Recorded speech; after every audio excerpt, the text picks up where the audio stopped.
Всем привет, дорогие друзья! Сегодня готовлю красивый бисквитный торт «Ягодное настроение» со сливочным кремом. Готовится он проще простого, буквально за 30 минут.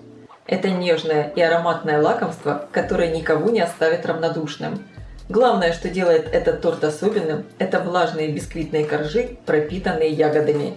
В сочетании с кремом они приобретают неповторимый вкус.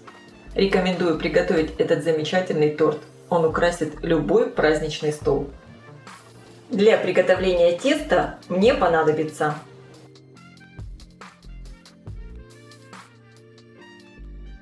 и также мне понадобится. Для рецепта можно использовать самые разные ягоды и фрукты, какие у вас есть на данный момент в морозильнике. Добавляю крахмал. Я использую кукурузный крахмал, можно использовать также и картофельный. И добавляю сахар. Сахар добавляйте по вкусу. Перемешиваю. Все буду выпекать на одном противне. Размер 30 на 35 сантиметров.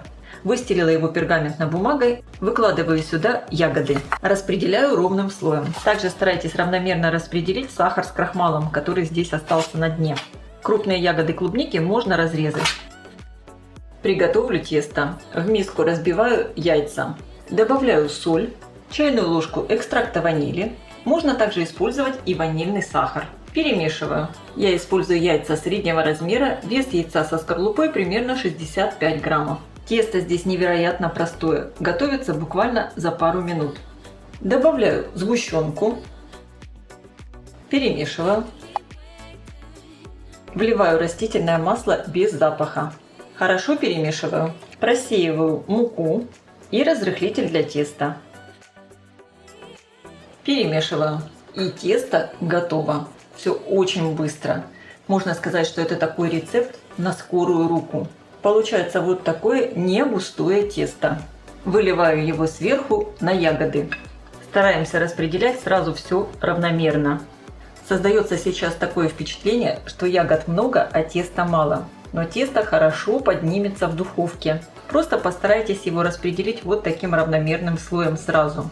И сейчас я все отправляю выпекаться в хорошо разогретую до 180 градусов духовку примерно на 15-20 минут. Конечно, вы ориентируйтесь по своей духовке. Противень я ставлю на средний уровень, включен вверх и низ. Корж я достала из духовки. Конечно, обязательно проверяю его готовность, но и так по внешнему виду видно, что он уже полностью пропекся. Оставляю его остывать прямо в противне, чтобы сок, который пустили ягоды, впитался в тесто. И обратите внимание, какое получилось пышное, очень воздушное тесто. Оно фактически закрыло сверху все ягоды. Для приготовления крема мне понадобится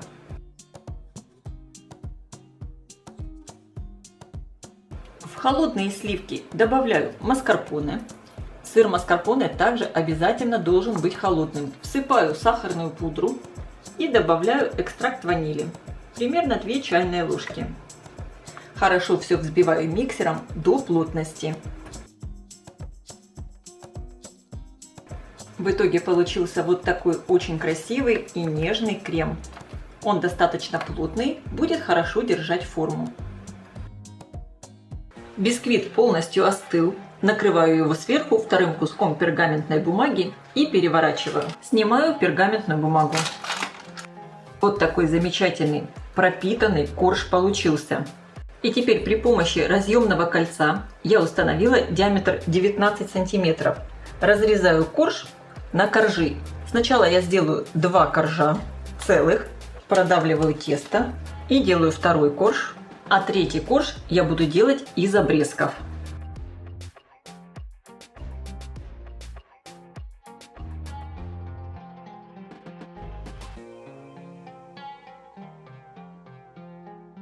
И вырезаю третий корж из обрезков.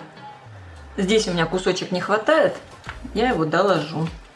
Вот эти обрезочки, конечно, можно съесть, они такие вкусные. У меня все готово для сборки торта. Выкладываю на тарелку первый корж. Сверху устанавливаю кольцо.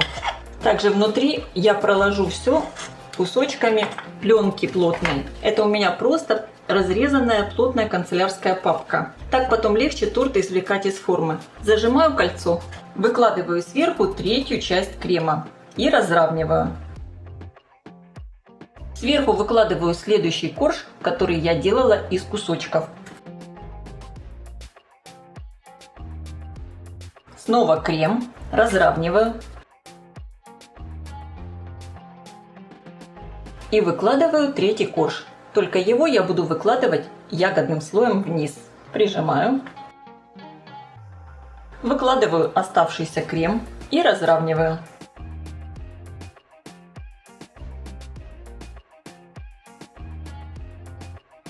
Закрываю торт пищевой пленкой и отправляю в холодильник примерно на 5-6 часов, чтобы крем стабилизировался и коржи еще больше пропитались. Обычно такой торт я готовлю вечером и оставляю его в холодильнике на ночь. Сейчас мне осталось только украсить торт. Конечно, вы можете делать это по своему вкусу. Снимаю пленку и кольцо. Торт получается уже очень красивый. В принципе, декорировать бока я даже ничем не буду, потому что мне нравится, что вот так хорошо видны вот эти бисквитные коржи с ягодами. Можно просто слегка подправить крем сбоку, подровнять. И лопаткой сверху сделаю небольшие вот такие разводы, начиная от центра. И украшаю ягодами. У меня клубника, малина и голубика. Я желаю всем приятного аппетита, ставьте лайки, пишите ваши комментарии. Делитесь этим новым видео с вашими друзьями в социальных сетях. Подписывайтесь на мой канал Люда Изикук «Позитивная кухня». Всем пока!